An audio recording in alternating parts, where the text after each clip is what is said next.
Good morning mga sisi ko! Sa araw na ito ay nag-aayos ako ng tindahan ko dahil kapapamalengke ko lang. At sinasamantala ko yung ganitong pagkakataon habang may nagbabantay sa anak ko para magawa ko yung mga bagay-bagay na dapat kong gawin.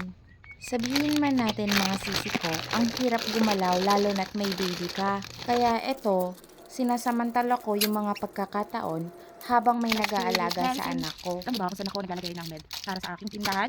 Dito mga sisi ko kung saan ako naglalagay ng medicine para sa aking tindahan. Here, para organize. Kung nag-start na tayo. So here. Oh wait, check muna pala natin yung expiration. So, Kahit may nag-aalaga sa anak ko, sinisilip-silip ko pa din siya para ba maging kampante ako. Kahit alam ko na hindi naman siya pababayaan ng mga nag-aalaga sa kanya.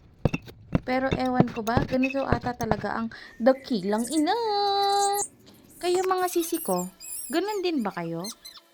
Simula nung naging nanay ako, ewan ko, minsan napaparaning na ata ako. Hindi ko alam ba't ganito.